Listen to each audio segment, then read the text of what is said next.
हमेशा याद रखें, प्रेम हो, पैसा हो, सम्मान हो या सुरक्षा हो, कोई भी चीज़ है हमें क्रोध करने से नहीं मिलती है, गुस्सा करने से कभी प्राप्त नहीं होती है। अगर प्राप्त होती है वो चीज़ तो वो हमें हमारे प्रयासों से प्राप्त होती है, कोई भी चीज़ हो।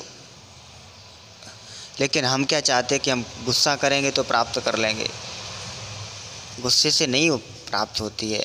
क्रोध एक ऐसी चीज़ है कि जो 20 वर्षों से बना हुआ रिश्ता, अगर क्रोध में विवेक का सहारा ना लिया जाए, प्रतिक्रिया और प्रतिशोध की भावना बहुत कुछ अनर्थ करा देती है। 20 वर्ष के रिश्ते पर पानी फेर देती है। 20 वर्ष की मेहनत से जो चीज़ हमने प्राप्त करी है पल भर में नष्ट कर देती है। अगर इसका एक उदाहरण देखना, आप किसी जेल में चले जाएं और वहाँ आप देखेंगे कि अधिकतर कैदी बस क्षण भर की क्रोध का ही परिणाम भुगत रहे हैं उस जेल में। इतना खतरनाक परिणाम है क्रोध का, और हम प्रत्यक्ष देखते हुए भी अगर क्रोध पर अंकुश नहीं लगाते या क्रोध को जीतने का प्रयास नहीं करते तो हम कितने बड़े मूर्ख हैं। क्रोध जब आता है तो बुद्धि पर अंधकार छा जाता है, धूल जम जाती है विवेक पर, और फिर विवेक के अभाव में सही क्या गलत क्या है सब खो कर के हम प्रतिक्रिया और प्रतिशोध की भावना से भर के बस जैसा आता वैसा कर जाते हैं। एक क्षण को देखिएगा, थोड़ा विचार करके देखिएगा। उस समय अगर आपने विवेक का आश्रय लेकर के अगर क्रोध को शांत कर लिया, नियंत्रण कर लिया, तो उस समय जो आपको अनुपम सुख होता है, अनुपम आनंद प्राप्त होता है, वो एक कुछ अलग ही होता है।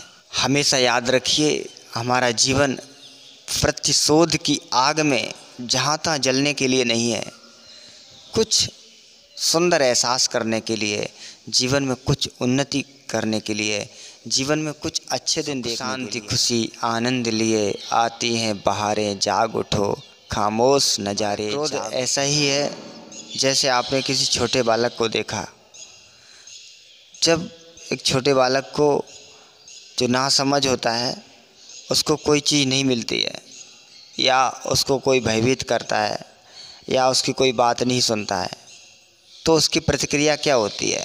वो क्रोध करता है, और चीज़ मिल जाती तो क्रोध शांत हो जाता है।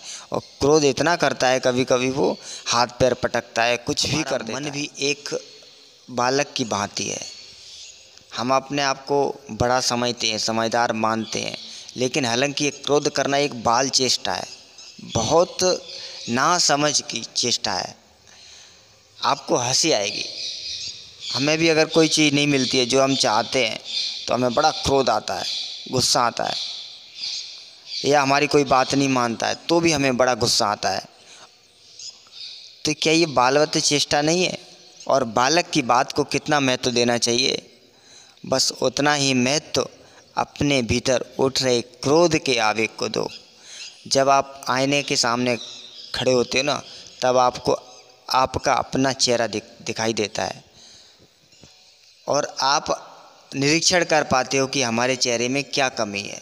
आप जैसे बाज़ार में जा रहे हो और लोग आप पर हंस रहे हैं क्योंकि आपके चेहरे पर कुछ लगा हुआ है, रंग लगा हुआ है, रंग बिरंगा चेहरा है।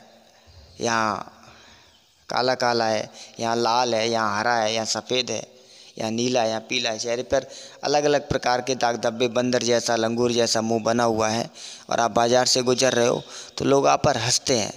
आप लोगों पर गुस्सा करोगे या अपना मुंह साफ करोगे?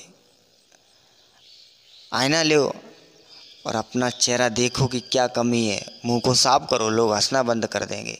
लोग कोई भी एक्शन करते हैं तो उसके बदले में हम रिएक्शन करना शुरू कर देते हैं। याद रखो, आपका जीवन प्रतिशोध और प्रतिक्रिया की आग में जहाँ तहाँ जलने के लिए नहीं है। पहले आत्मनिरीक्षण करो कि लोग अगर हम पर हंस रहे हैं तो हम ही पर क्यों हंस रहे हैं?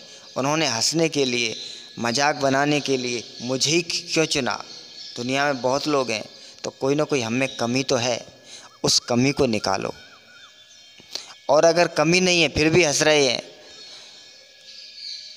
तो हंसने दो। मैंने अपनी कमी को निकाल लिया, मैं क्रोधित क्यों हूँ? जब आपको गुस्सा आता है तो आपका विवेक खो बैठता है। हालांकि ये क्रोध भी एक अपने आप में एक ऊर्जा है, जैसे अग्नि। चाहो तो इससे आप अपना भोजन पका करके अपना पेट भर सकते हो, खाना बना करके पेट भर सकते हो, खुश हो सकते हो, और चाहो तो इस अग्नि से अपना घर जला करके अपने आप को बर्बाद कर सकते हो। एक युवक था, उसने पढ़ाई लिखाई की परंतु सफलता नहीं मिली। आखिर उसे एक कंपनी में नौकरी करना पड़ा। एक दिन उसके द्वारा कोई गलती हो गई और उसे उस कंपनी के मैनेजर द्वारा खूब डांट पड़ी। कंपनी के मैनेजर ने उसे खूब डांटा और कहा कि तुम नालायक हो, किसी काम के नहीं हो, तुम काम ठीक से नहीं कर सकते हो, तुम इस कंपनी के लायक नहीं हो। उसको डांट के निकाल दिया कंपनी से। युवक बहुत दुखी हुआ, घर आया, उसका चित्त प्रतिशोध की भावना से भरा हुआ था। आखिर उस कंपनी के मैनेजर ने हमें क्यों निकाला? बदला लेना चाहता था, लेकिन एक ही क्षण उसके मन में विचार आया कि उस कंपनी के मैनेजर ने आखिर हमें ही क्यों निकालने के लिए चुना, मुझे ही क्यों चुना उसने निकालने के लिए। मेरा ही जीवन, मेरा ही काम क्या ऐसा लिचर पिचर है, अब मैं उस कंपनी के लायक बन के दिखाऊंगा। उसने निश्चय कर लिया और खूब मेहनत से पढ़ाई की। बस उसके मन में एक लक्ष्य था कि मैं उस कंपनी के लायक बनूंगा। उसका लक्ष्य था।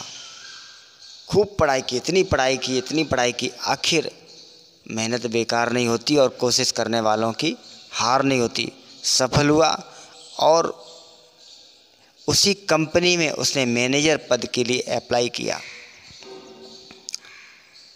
आखिर उसका सिलेक्शन हो गया और सीनियर मैनेजर के रूप में उस कंपनी में आता है। उस कंपनी का मैनेजर जिसने उसे डांट के निकाला था, वो घबरा जाता है। वो सोचता है कि ये आज मेरा सीनियर मैनेजर बन के आया है, ये कुछ ना कुछ बदला लेगा। वो माफ़ी मांगता है कि मैंने गलत किया था, आपको निकाला था। तभी उसने उस मैनेजर जिसने उससे निकाला था उसके चरण छूता है। कहता है कि अगर उस दिन आप मुझे डांटते नहीं तो आज मैं वो मेहनत नहीं करता और आज मैं इस कंपनी के लायक नहीं बनता।